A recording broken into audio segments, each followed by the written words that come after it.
செய்தித்தாள்களில் இருக்கக்கூடிய சில தலையங்கங்களை பார்க்கலாம். அதை ஒட்டி நீங்க தேர்வு செய்த ஒரு செய்தியை பற்றியும் பேசலாம்.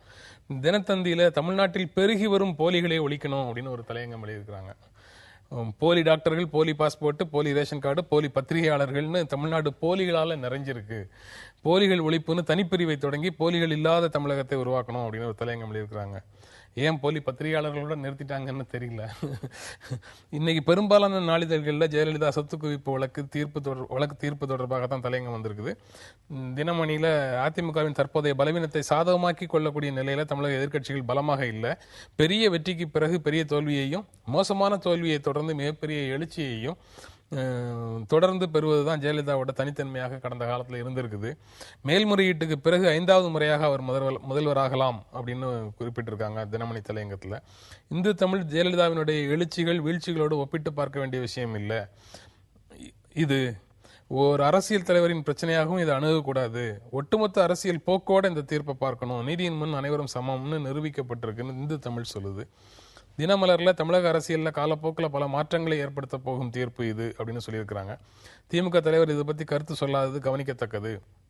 எதிர்க்கட்சி தலைவர்கள் வளர்ச்சியை மையமாக கொண்ட அரசியலை பேசியாக வேண்டிய நிர்பந்தம் தமிழகத்தில் ஏற்பட்டிருக்குன்னு தினமலர் சொல்லுது. டைம்ஸ் ஆஃப் இந்தியா இந்த தண்டனையினால தமிழக அரசியலில் நிறைய மாற்றங்கள் வரும், திமுகவுக்கு இது உற்சாகத்தை கொடுத்தாலும் அதுவே பல கடுமையான வழக்குகளை சந்திச்சிட்டு இருக்கு, சிறிய கட்சிகளுடன் பாஜக இணையலாம் அல்லது அதிமுகவே பாஜகவுடன் நெருக்கமாகலாம்னு டைம்ஸ் ஆஃப் இந்தியா சொல்லுது. டெக்கான் கிரானிக்கல் ஐநா சபையில் மோடி பேசினதை பற்றி தலையங்கம் எழுதியிருக்கிறாங்க. காஷ்மீர் பிரச்சனையில் பாகிஸ்தான் பிரதமருக்கு பதில் சொல்லாமல் மோடி தவிர்த்துட்டாரு. ஐநா பொதுக்குழு இரு நாடுகளுக்கான பிரச்சனைகளை பேசுகிற இடம் இல்லை, மோடி செஞ்சது சரி அப்படின்னு டெக்கான் கிரானிக்கல் குறிப்பிட்டிருக்காங்க. மணி, நீங்க உங்களுடைய தேர்வில் இருக்கக்கூடிய செய்தி ஜெயலலிதா விஷயத்தை ஒதுக்கிடலாம் நான் பார்க்குறேன். நிறைய பேசியாச்சு. அதில் மோடியோட இந்த தலையங்கம் டெக்கான் கிரானிக்கல், டெக்கான் கிரானிக்கல் ஜெயலலிதா விஷயத்தை பற்றி நேற்று தலையங்கம் எழுதிட்டாங்க.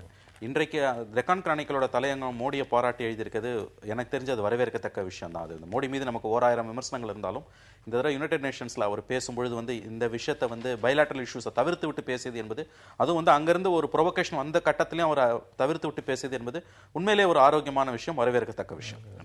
குமார், உங்களுடைய பார்வை? இந்த தீர்ப்பை ஒட்டி இந்தியாவின் ஒரு பிரபலமான அரசியல் சட்ட நிபுணர் ராம்ஜெத்மலனி இந்த தீர்ப்பு ஊழல் தடுப்பு சட்டத்திற்கு உட்பட்டதாக தெரியவில்லை என்றது மட்டும் இல்லாமல் இது உச்சநீதிமன்றம் தந்திருக்கின்ற வழிகாட்டுதலின்படி எதையும் இது பின்பற்றியதாக தெரியவில்லை என்ற அளவுக்கு அதை கடுமையாக அவருடைய நிலையிலிருந்து விமர்சித்திருக்கார்.